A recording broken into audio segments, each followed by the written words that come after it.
Altamont Baseball Academy located in Altamont Springs, Florida. My name is Coach Cotto, and today we're going to be going over a couple outfielding drills.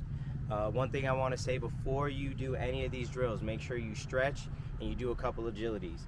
Shuffles, karaokes, cherry pickers, high knees, things like that, just to stretch your muscles, get those ligaments ready. We need to be explosive, and again, we need to be quick. So make sure you stretch your body appropriately before you get into these drills. Always, always, always. All right, let's get started. Before we get into those drills, I just want to go over real quick catching a pop-up, a routine pop-up, okay? Because I see too many kids at a young age doing this the wrong way, and I'd rather you guys nip this in the butt now than have to do it when you're older. If you're learning how to do this when you're older, you're behind, okay? So now, when a ball is in the air, first thing I got to do is position my body. I don't position my body by running with my glove in the air. Wherever the ball's hit, I'm running here, tucking the glove, pumping like this, okay? Once I get to that spot, I'm going to position myself lining up with the target, okay? So if I'm in center field and I gotta throw to third base, I'm gonna catch that ball here as opposed to facing home, okay? Now, as that ball comes in, my glove needs to be like this, okay? Too many kids do this, and then you guys put your hands back here. I can't see anything. What's not protected? My face, because if the ball comes here, my glove's down here, that ball's gonna hit me, okay? I need my glove to be here, okay? My right hand needs to be here. Why? Because as soon as that ball hits the glove, I need to grab it and throw it, okay? So, quick demonstration on how to catch a pop-up. I'm gonna toss this ball in the air and you'll watch. Ball, ball, ball. Throw. Drill time. All right, for this first drill, we're just going to be working on our prep step, quick twitch muscles, and ultimately our drop step.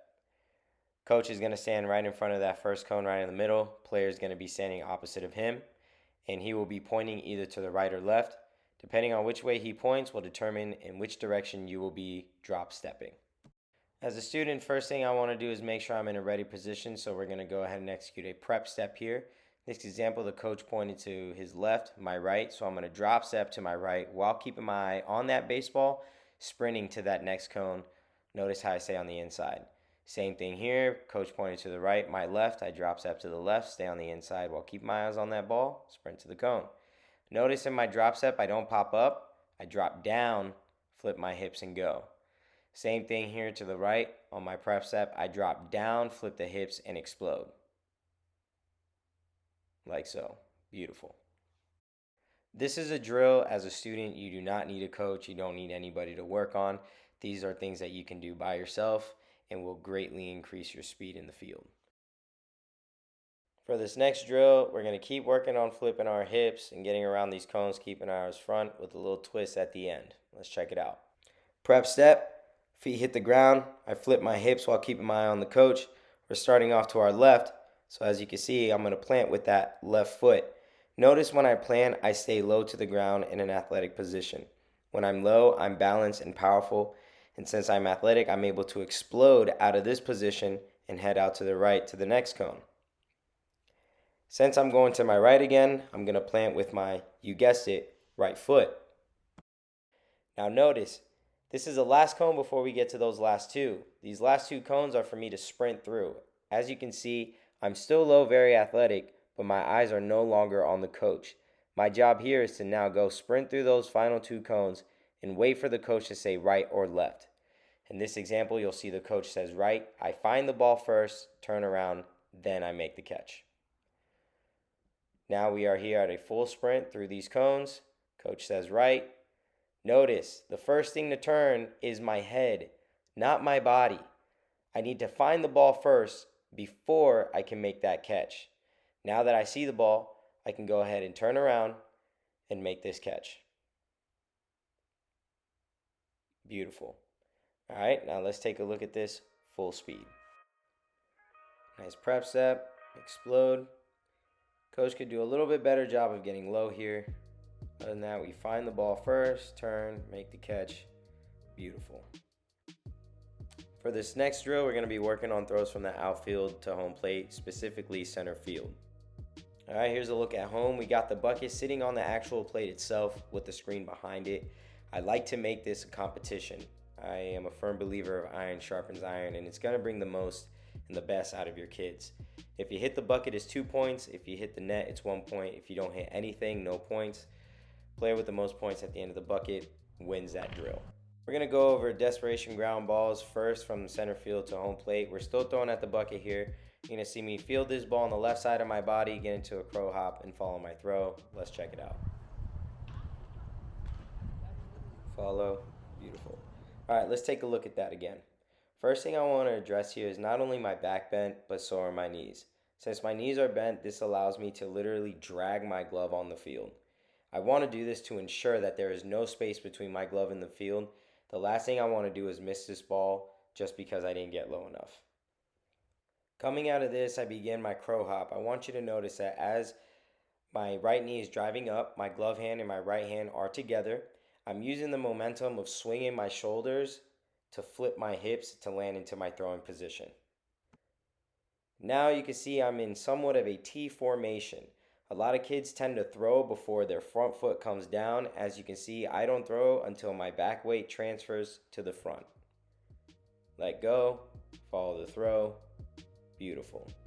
Let's take a look at that full speed again. Beautiful.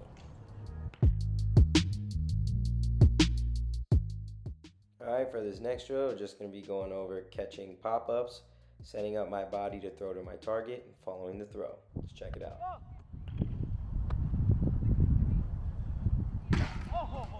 Alright, let's take another look at that. First thing we're going to talk about here is look at the position of my body. As you can see, the ball is still out in front. I'm not directly under it.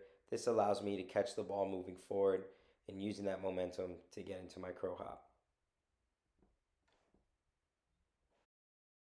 Again, going into my crow hop, you can see my right knee is being thrusted into the air. My throwing hand and my glove hand are together, swinging across my chest, using that momentum to flip my hips and land. Here we are again in that T formation. Notice my weight is transferring from the back leg to the front leg. As the weight transfers, then my arm throws. I'm able to follow. Pay attention to how that right leg comes and swings back around and lands in front of me at the end of my throw. Let's look at that again, full speed.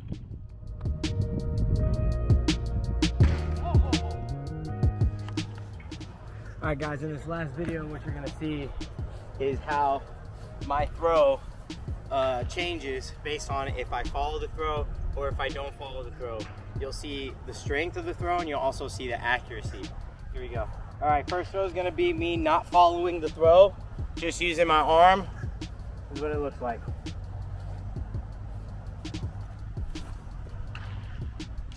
Okay, super high, not low, not fast, not powerful. Now we're going to follow the throw and let's see the difference.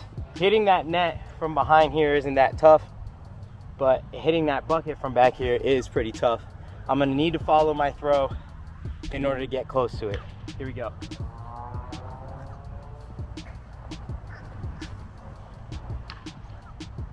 Better. I can do a better job of following it. I sort of stopped and my ball tailed because of it. So now we're going to follow the throw. We're not going to stop. We're going to go all the way through.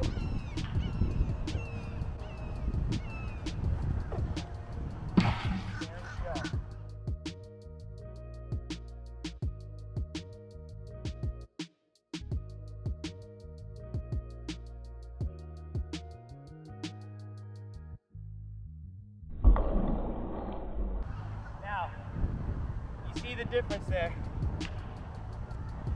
as if I didn't follow the throw, it was really high, not too accurate. Then I didn't completely follow my throw, it was a little bit more accurate. And on that last one, I followed that throw all the way through, and as you can see, the bucket isn't standing anymore. Alright guys, that's gonna wrap it up for this video. Please go over this video as many times as you'd like. Pay attention to the little details, guys. That's gonna make the biggest difference. Which players pay attention to the little details? Because the little details make the biggest difference, okay? We wanna make sure we're catching the ball right. We wanna make sure our body's in position.